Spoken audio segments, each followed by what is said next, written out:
ধূমপান স্বাস্থ্যের পক্ষে ক্ষতিকারক, এটা ক্যান্সার এবং মৃত্যুর কারণ। আপনারা শুনছেন গুরু কৃষ্ণাদীপ চ্যানেলের শ্রীকৃষ্ণর বাণী, মনোযোগ করে শুনবেন।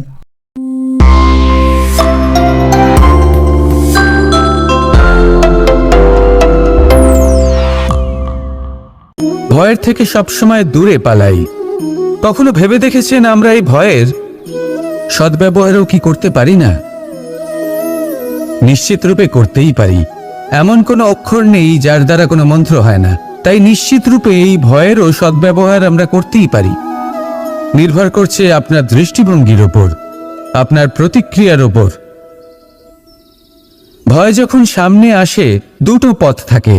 প্রথমটা হলো ভয়ভীত হয়ে চুপচাপ পালিয়ে যাওয়া, আর দ্বিতীয় পথ সেই ভয়ের সম্মুখীন হওয়া। সেই ভয়ে ডুবে গিয়ে দেখুন এমন কি আছে যা আপনাকে পিছনে টেনে রাখছে। নিজের সাহসকে জাগিয়ে তুলুন, নিজেকে আরো শক্তিশালী বানিয়ে তুলুন, নিজেকে আরো শ্রেষ্ঠ বানিয়ে তুলুন, আর আপনার সামনে যা আছে সব প্রাপ্ত করে নিন। সেই ভয়, আপনি তার থেকে পালিয়ে যেতে চান নাকি তার সম্মুখীন হয়ে নিজেকে আরো শ্রেষ্ঠ বানাতে চান? সেই চয়ন আপনারই, প্রতিক্রিয়া আপনারই, দৃষ্টিভঙ্গি আপনারই। আসুন আর আমার সাথে ভালোবেসে বলুন, রাধা রাধা। সংকট, সমস্যা, বিপদ এগুলো তো সকলের জীবনেই আসে। অনেক সময় এমন হয় যে মানুষের জীবনে যখন এমন কোনো বিপদ আসে তখন সে ভয়ভীত হয়ে পড়ে, চিন্তিত হয়ে পড়ে, নিরাশ হয়ে যায়। কিন্তু আমি আপনাকে একটা সত্যি কথা বলি যে আমাদের ব্যক্তিত্বের বিকাশের জন্য, আমাদের নিজেদের লক্ষ্যে পৌঁছে দেবার জন্য এই সংকট, এই সমস্যা এগুলো অত্যন্ত গুরুত্বপূর্ণ। আর এর উদাহরণ আমি নয় বরং প্রকৃতি স্বয়ং দেবে।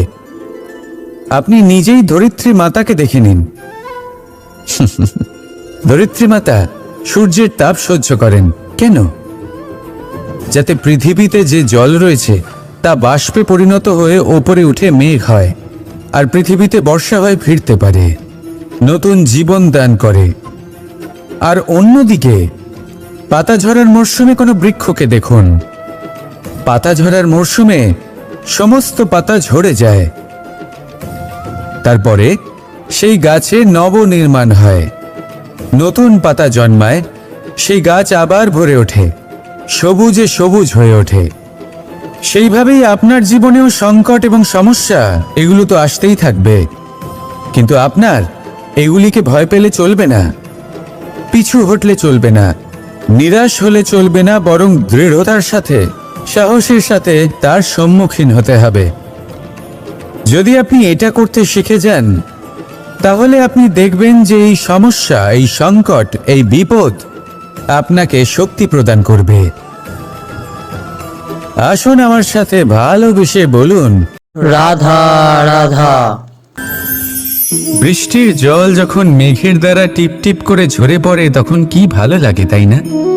শুধু যে এই আবহাওয়া ভালো করে তোলে তাই নয়, এই মাটিতে সমাহিত হয়ে একটা অত্যন্ত সুন্দর গন্ধ উৎপন্ন করে। এই লতাপাতা, এই বৃক্ষ এদের জীবন দান করে, এদের পুষ্ট করে তোলে, আর তার সাথে অনেক জীবের কল্যাণ করে। কিন্তু ভাবুন যখন বজ্রপাত হয় তখন কি হয়? এই সমস্ত জলের ফোঁটা অনিয়ন্ত্রিত হয়ে যায়, একটা ভয়ানক বন্যার রূপ নিয়ে নেয় যা শুধুমাত্র মহাবিনাশ করে। এর সারমর্ম কি? এর সারমর্ম হলো কর্ম করুন, কিন্তু তার নিয়ন্ত্রণ রেখে। যদি আপনি নিয়ন্ত্রণে না থাকেন তাহলে আপনিও জীবনরূপী এই বর্ষার পরিবর্তে ভয়ানক বন্যার রূপ ধারণ করবেন। এবার বিকাশ ঘটাবেন নাকি বিনাশ, সিদ্ধান্ত হলো আপনার। যদি বিকাশ ঘটাতে চান তাহলে নিজের কর্মের সাথে সাথে নিজের মনকেও নিয়ন্ত্রণ করতে শিখুন। এই মনকে সংযত করুন, একে নিয়ন্ত্রণে রাখুন, নিজের কর্মকে নিয়ন্ত্রণে রাখুন, ভারসাম্য বজায় রাখুন। আর আমার সাথে ভালোবেসে বলুন, রাধা রাধা। সহনশীলতা মায়ের দ্বিতীয় সব থেকে বড় গুণ। কথায় আছে যে পৃথিবীর থেকে বেশি সহ্য শক্তি আর কারোর নেই। তাকে কর্ষণ করার পরেও পৃথিবী আমাদের ফসল প্রদান করে, কিন্তু এই মা পৃথিবীর থেকে কম কিছু সহনশীল নয়। একবার ভেবে দেখুন, 9 মাস অবধি সন্তানকে নিজের গর্ভে ধারণ করে। এই সহনশীলতা কি কোনো পুরুষ দেখাতে পারবে? এই সহনশীলতা কি কোনো পিতা দেখাতে পারবে? মহিলার মধ্যে যতই শক্তি থাকুক, সহনশীলতার পরিভাষা সে মা হওয়ার পরেই লাভ করে। নিজের অস্তিত্বকে ভুলে গিয়ে সন্তানের অস্তিত্ব তৈরি করে। গর্ভে শিশুর পদাঘাত খেয়েও আনন্দের সাথে তাকে দুধ খাওয়ায়। এই হলো মা। আর এই মা জননীকে আমাদের শত কোটি প্রণাম। রাধা রাধা। জীবনের পঞ্চমহাভূতের মধ্যে একটা তত্ত্ব হলো আকাশ। আকাশ যা কিনা নিরাকার, যার কোনো আকার নেই। আকাশ যা হলো অনন্ত। আর আমাদের সবসময় মনে হয় যে এই আকাশ আমাদের সাথে জড়িয়ে রয়েছে। কেন? এবার এই আকাশ আমাদের জন্য কি না করে। আকাশ আমাদের ওড়বার স্বাধীনতা দেয়। আকাশ মেঘকে ধারণ করে যাতে আমাদের তৃষ্ণা মিটতে পারে। এই আকাশ সূর্য এবং চন্দ্রকে তার যথাস্থান দেয় যাতে আমরা প্রকাশও পেতে পারি, আবার অন্ধকারও, যাতে আমাদের জীবনে সামঞ্জস্য বজায় থাকে। আকাশের থেকে অনেক কিছুই শেখার রয়েছে। যদি আমরাও আকাশের মতো হতে পারি, আমাদের আপনজনদের সেই স্বাধীনতা দিতে পারি যাতে তারা উঠতে পারেন, যাতে তারা নিজেদের স্বপ্ন পূরণ করতে পারেন, যার ফলে তারা নিজেরাই এই জীবনকে অনুভব করতে পারেন, নিজের পায়ে দাঁড়াতে পারেন, তাহলে ভাবুন আমাদের অস্তিত্ব কতটা বড় হয়ে যাবে। যদি আপনি আকাশের মতো হতে পারেন, তাহলে আপনিও আকাশের মতোই অনন্ত হয়ে উঠবেন। তাহলে আসুন আর আমার সাথে ভালোবেসে বলুন, রাধা রাধা।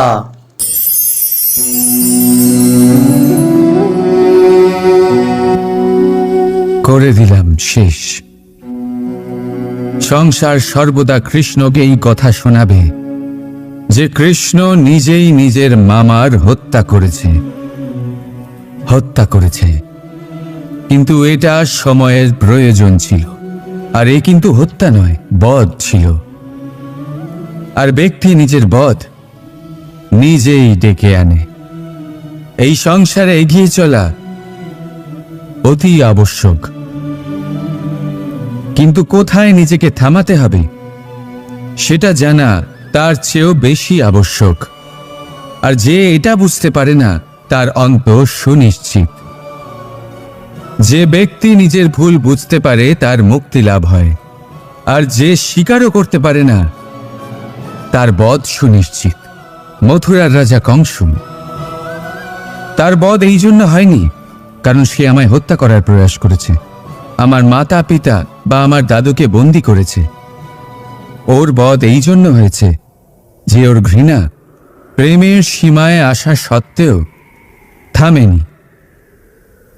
কংস মামা এটা কখনো বোঝেনি যে নিজেকে কখন থামাতে হবে। আর যা কিছু সে করেছে, যত পাপ সে করেছে, তা নিয়ে কখনো মন্থন করেনি। অনেকবার বোঝানোর পরেও সব সময় প্রেমের থেকে মুখ ফিরিয়েছে। আর কি করল?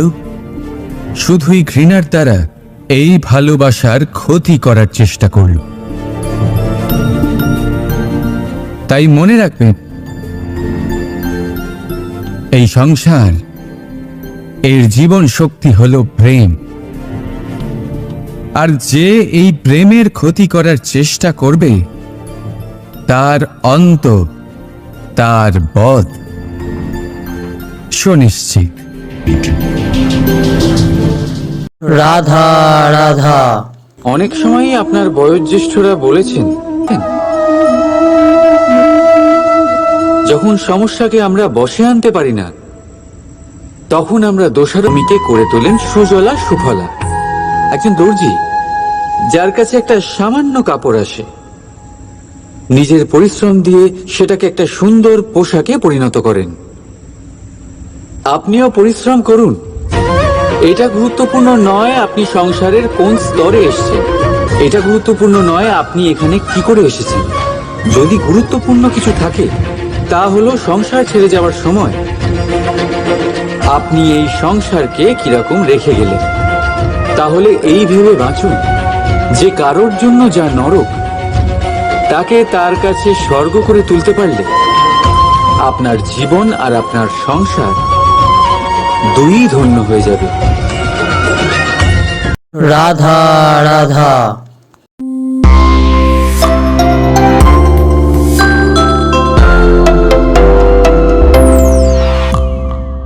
এই সব পরিস্থিতির ভিত্তি একটাই, যে কোনো কোনো সময় কোনো কোনো জায়গায় আমরা দুর্বল। ক্রোধ জন্ম নেয় আমাদের দুর্বলতা থেকে, আর তারপর সেটা আমাদের সব থেকে বড় দুর্বলতা হয়ে দাঁড়ায়। আর যদি এই ক্রোধকে বশ না করা যায় তাহলে ভ্রম জন্ম নেয়, আর যদি এই ভ্রমকে বশে না আনা যায় তাহলে বিবেক চঞ্চল হয়ে ওঠে। আর এই চাঞ্চল্যকে বশ না করতে পারলে ব্যক্তির তর্ক শক্তি নষ্ট হয়ে যায়, ভাবনা চিন্তা করার ক্ষমতা শূন্য হয়ে যায়, আর তখন সেই ব্যক্তির পতন ঘটে। তাই জন্য নিজের ক্রোধকে বশে রাখুন আর নিজের মনকে শান্ত হতে বলুন। রাধা রাধা। সংসারে এমন কোন ব্যক্তি আছেন যিনি নিজের ভবিষ্যতের বিষয়ে ভাবেন না? যে কেউ ভাবেন আমার ভবিষ্যৎ কিছু এরকম হবে, আমি ভবিষ্যতে এরকম কিছু একটা করব, এই সুবিধা থাকবে, এই আনন্দ পাবো, ইত্যাদি ইত্যাদি। কিন্তু সত্যি বলি, ভবিষ্যতের থেকে বড় ভণ্ড আর কেউ নেই। ভবিষ্যৎ আপনাকে ছেড়ে চলে যাবে, আপনি জানতেও পারবেন না। ভবিষ্যৎ আপনার থেকে আপনার বর্তমান কেড়ে নেবে। অনেক সময় আমরা ভবিষ্যতের বিষয় ভাবতে থাকি, দুশ্চিন্তা করতে থাকি, ভবিষ্যৎ দিয়ে নিজেকে এতটাই ঘিরে ফেলি যে বর্তমান কি তা ভুলেই যাই, তার বোধই আমাদের থাকে না। ভাবুন, ভবিষ্যৎ কি? ভবিষ্যৎ হলো সেটাই যা এখনো পর্যন্ত ঘটেনি। বর্তমান হলো সেটা যা এখন ঘটছে। তাহলে যা এখনো ঘটেইনি তার বিষয়ে দুশ্চিন্তা করে নিজেকে ব্যতিব্যস্ত কেন করছেন? এই বর্তমান, এটাই হলো গুরুত্বপূর্ণ। এর উপরে সমস্ত ভাবনা কেন্দ্রীভূত করুন। মনে লক্ষ্য অবশ্যই রাখুন, কিন্তু পুরো মনোযোগ শুধু বর্তমানে থাকবে। এই বর্তমানকে যদি সামলে নিতে পারেন তাহলে আপনার ভবিষ্যৎ এমনি উজ্জ্বল হয়ে উঠবে। তাহলে আসুন আমার সাথে ভালোবেসে বলুন, রাধা রাধা। আপনি কখনো ময়ূরকে নৃত্য করতে দেখেছেন? কথায় আছে যে যখন ময়ূর নৃত্য করে তখন তার চোখ থেকে অশ্রু ঝরে পড়ে। সেখানেই অন্যদিকে আছে হাঁস। কথায় আছে যে এরা নাকি মৃত্যুর সময়ও কলরব করে, অর্থাৎ গান গায়। হয়তো সেই জন্যই মুক্তোর দানা হাঁস খুঁজে পায়, ময়ূর পায় না। এর একটাই সারমর্ম, জীবনে আপনি যে কাজই করুন, সে বড় হোক বা ছোট, প্রসন্নতার সাথে করুন। মনে কোনো তিক্ততা নিয়ে করবেন না, তাকে কষ্ট দিয়ে করবেন না।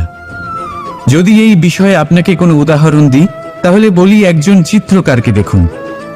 চিত্রকার নিজের ছবি যে রং দিয়ে ভরিয়ে তোলেন, সেই রঙই প্রতিচ্ছবি হয়ে তার শিল্পকে রঙিন করে তোলে।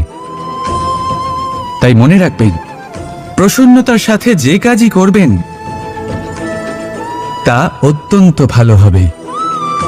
আসুন আমার সাথে ভালোবেসে বলুন, রাধা রাধা। বিপদ সকলের জীবনেই আসে, কিন্তু অনেক মানুষ বিপদ এলে ভগবানকে দোষারোপ করেন।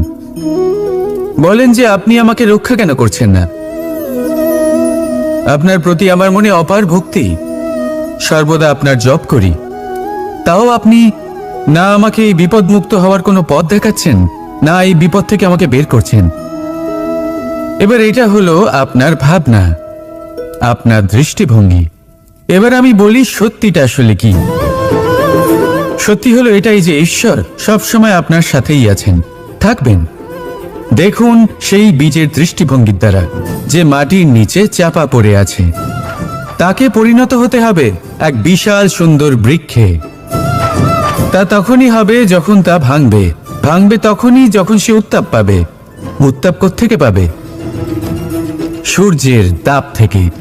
সূর্যের তাপ থেকে ধরিত্রীও বাঁচতে পারে না, তাকে তা সহ্য করতেই হয়। আর যখন এই ধরিত্রী আর এই বীজ এই দুই তপ্ত হয়ে যায়, তখনই এই প্রকৃতি বর্ষা আনে। আর সেই বর্ষার জলেই এই বীজ এক সুন্দর বৃক্ষে পরিণত হয়। আছেন তো ঈশ্বর আমাদের সাথে সব সময়।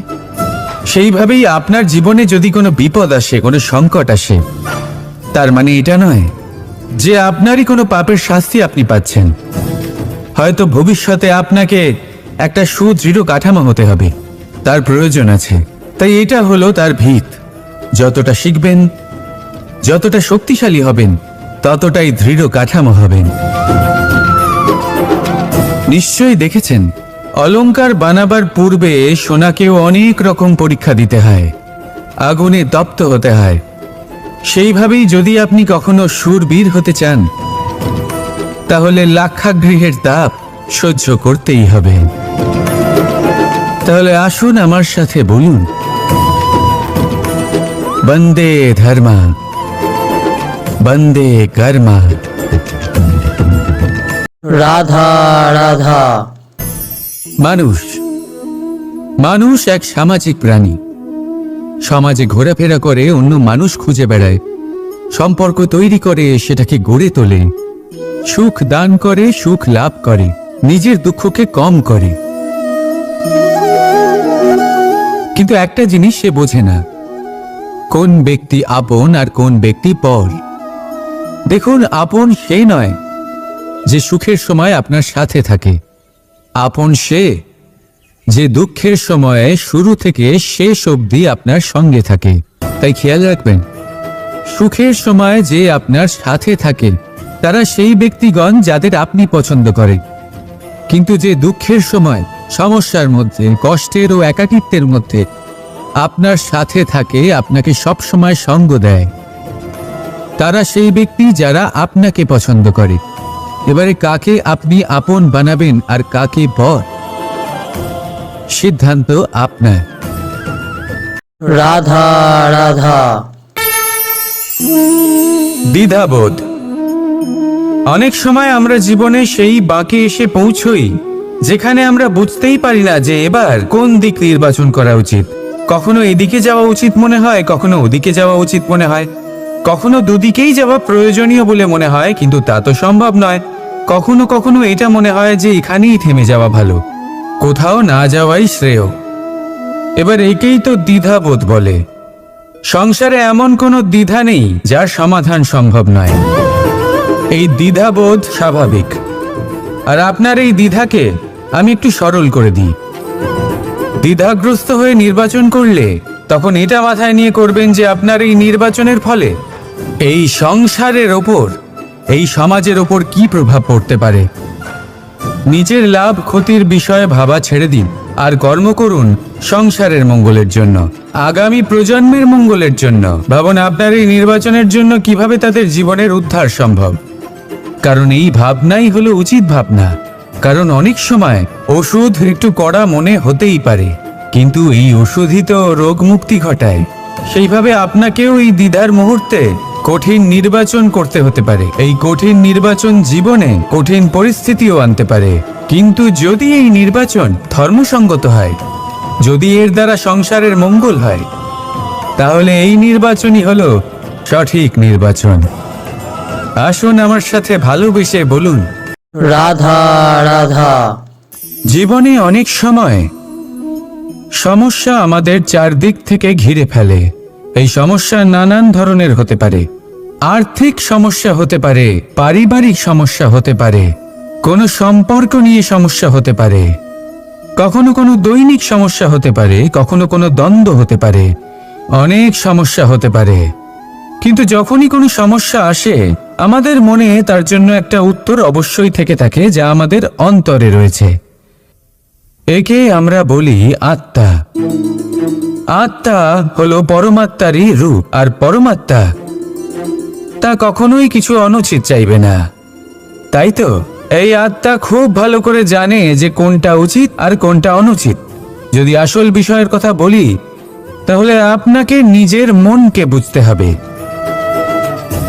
কারণ আত্মা তো পরমাত্মা থেকেই আসে। কিন্তু এই মন মানুষ জন্ম থেকেই প্রাপ্ত করে, যার বিকাশ হয় এই সংসারকে দেখে। যেদিন আপনার এই মন আর আপনার এই আত্মা এই দুই এক হয়ে যাবে, আত্মসাৎ হয়ে যাবে, সেদিন আপনার জীবনে না কোনো সমস্যা থাকবে, না কোনো ঝঞ্ঝাট থাকবে, না কোনো সংকট থাকবে, কারণ আপনার কাছে সেই সমস্ত সমস্যার, সমস্ত বিপদের সমাধান থাকবে, আর তাও আপনারই অন্তরে। তাহলে আসুন আর আমার সাথে ভালোবেসে বলুন, রাধা রাধা।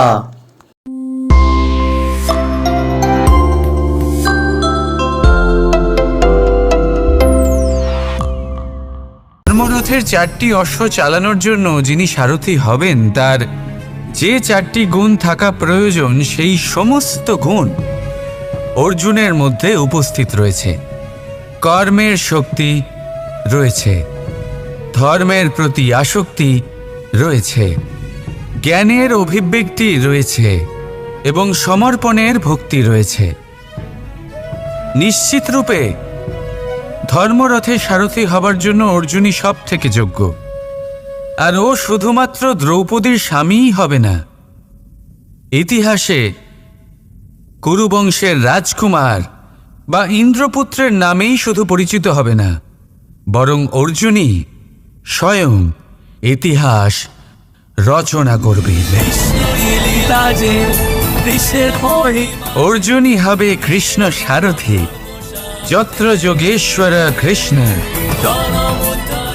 তত্র পার্থ ধনুর্ধর।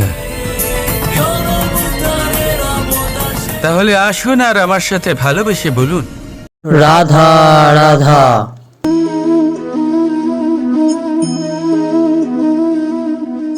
আপনার কি মনে হয় আমি কি করছি? আপনি বলবেন আমি প্রদীপ জ্বালাচ্ছি। সঠিক, কিন্তু প্রশ্ন হচ্ছে যে আমি কি আপনাকে বলেছি যে একে প্রদীপ বলা হয়? না। এই প্রদীপ কি নিজেই নিজের পরিচয় আপনাকে দিয়েছে? না। তাহলে আপনি কি করে জানলেন যে একে প্রদীপ বলা হয়? উত্তর হচ্ছে প্রকাশ, যে স্বয়ং জ্বলে অন্ধকারের মধ্যে সংসারকে পথ দেখায়, সেটাই প্রদীপ। যা নিরাশার মাঝে আশার আলো প্রদর্শন করে, সেটাই প্রদীপ। অপর দিকে আছে সাপ, যাকে না দেখেও তার ফনার আওয়াজ শুনেই লোকে ভয় পেয়ে যায়। তার মানে ব্যক্তির পরিচয় তার কর্মের দ্বারা পাওয়া যায়। তাই আপনার এটা বলার প্রয়োজন নেই যে আপনার পরিচয় কি। এটা আপনার কর্মই নিশ্চিত করবে যে লোকে আপনাকে প্রদীপ ভেবে ভালোবাসবে নাকি সাপ ভেবে ভীত হয়ে থাকবে। রাধা রাধা। সময় কত বিচিত্র হয়। সময় আমাদের পক্ষে থাকলে আমরা নিজেদের রাজা মনে করে নিই, আর সেই সময় যদি বিপক্ষে চলে যায় তাহলে নিঃস্ব হতে সময় লাগে না। তাই মানুষের একটা অভ্যেস আছে, খারাপ সময়ের জন্য কিছু সঞ্চয় করা।